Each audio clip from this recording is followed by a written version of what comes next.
தங்களுக்கு திமுக அளித்த தேர்தல் வாக்குறுதியை இந்த பட்ஜெட்டிலாவது நிறைவேற்ற வேண்டும் என பகுதி நேர ஆசிரியர்கள் கூட்டமைப்பு வலியுறுத்தி உள்ளது.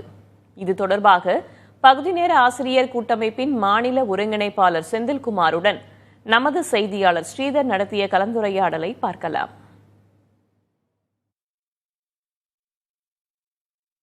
பகுதி நேர ஆசிரியர்கள் எப்போது பணிக்கு வந்தீங்க? எவ்வளவு பேர் இருக்கீங்க? அரசு என்ன வாக்குறுதி உங்களுக்கு கொடுத்தது? என்ன எதிர்பார்ப்புல இருக்கீங்க? நாங்கள் 2012வது வருஷத்தில் வேலைக்கு வந்தோம் சார். இப்போ நாங்கள் 12 வருஷம் முடிஞ்சிச்சு எங்களுக்கு.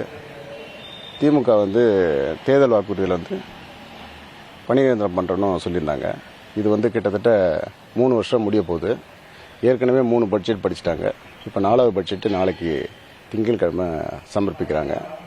இந்த பட்ஜெட்லேயாவது பகுதி நேர ஆசிரியர்கள் கொடுத்த இந்த பணி நிரந்தர வாக்குறுதியை, திமுகவோட 181வது வாக்குறுதியை முதலமைச்சர் அவர்கள் நிறைவேற்றி இப்போ உள்ள இந்த 12,000 ஆசிரியர் குடும்பங்களுக்கு ஒரு விடியலை கொடுக்கணும்னு கேட்டுக்கிறோம்.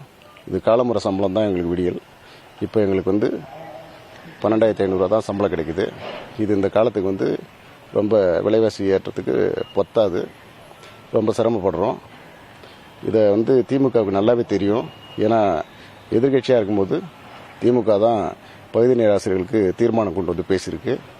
அப்போ கூட 15,000 ரூபா தரணும், முழு நேரம் கொடுக்கணும்னு சொல்லிட்டு அமைச்சர் பொன்முடியெல்லாம் பேசியிருக்காரு. பல திமுக எம்எல்ஏக்கள் பேசியிருக்காங்க. இன்னைக்கு அந்த 15,000 கூட கொடுக்க முடியாத சூழ்நிலையில் திமுக எங்களை வச்சு நடத்துது. இது ரொம்ப வேதனைக்குரிய செயல். 2,500 ரூபா சம்பள உயர்வை இந்த மாதம் தான் அறிவிச்சிருக்காங்க. அது இன்னும் கையில் கூட கிடைக்கல. இந்த நிலையில் இந்த பட்ஜெட் வருது. பணி நிரந்தரம் செய்யணும்னா எங்களுக்கு கிட்டத்தட்ட 30,000 அளவில் சம்பளம் கொடுத்தா தான் அது காலமுறை சம்பளம். அதுக்கு ஒரு 250 கோடி கூடுதலாக கொடுக்கணும். இதை நிச்சயமாக அந்த 12,000 குடும்பம் 12 வருஷமாக பணிபுரிகிறோம். இதை அங்கீகரித்து இந்த பகுதி நேர ஆசிரியர்களை நாங்கள் பணிபுரிகிற உடற்கல்வி, ஓவியம், கம்ப்யூட்டர் சயின்ஸ், தையல், இசை போன்ற பாடங்களில் சிறப்பாசிரியர்கள் நிலையில் காலமுறை ஊதியத்தில் பணியமர்த்தணும். முதல்ல ஒரு உத்தரவாதம் கொடுக்கணும். நிதி பற்றாக்குறை இருக்கா? சரி, இருக்கட்டும். உங்களுக்கு ஒரு காலக்கெடு கொடுக்குறோம்.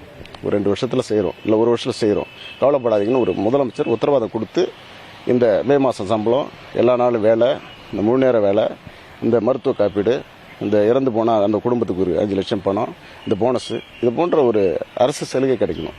12 வருஷமும் இப்படியா இருந்தால் எப்படி ஒருத்தவங்க குடும்பம் முன்னேறும்? இதை முதலமைச்சர் தான் சிந்திக்கணும்.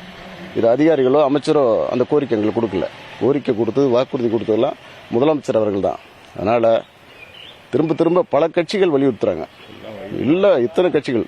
இப்போ புதன்கிழமை கூட தமிழக வாழ்வுரிமை கட்சி தலைவர் வேல்முருகன் அவர்கள் சட்டசபையில் இந்த கோரிக்கை வச்சிருக்காரு. அப்புறம் பாமக சார்பாக தருமபுரி எம்எல்ஏ இந்த கவனஈர்ப்பு தீர்மானம் கொண்டு வந்திருக்காரு. பல எம்எல்ஏக்கள் பேசத்தான் உறுதி கொடுத்துருக்காங்க. இப்படிப்பட்ட ஒரு கோரிக்கை தமிழ்நாடு முழுக்க முழுக்க வந்துகிட்டு இருக்கு. அதை முதலமைச்சர் தான் அதில் கவனம் செலுத்தணும். வாக்குறுதியை கொடுத்துட்டு இன்னும் பதில் சொல்லவே இல்லை. வருகின்ற இந்த கூட்டத்தொடரில் நிச்சயமாக அவர்களின் கோரிக்கை நிறைவேற்றப்படுமான்ற எதிர்பார்ப்புடன் தமிழகம் முழுவதும் 12,000 குடும்பங்கள் காத்திருப்பதாகவும் அவர்கள் வேதனையாக இருக்கிறது. விரைவில் அரசு நடவடிக்கை எடுக்கப்படுமா என்ற எதிர்பார்ப்பும் அனைவருக்கும் எதிர்ந்துள்ளது. புதிய தலைமுறைக்காக ஒளிப்பதர் பாலாவுடன் ஸ்ரீதர்.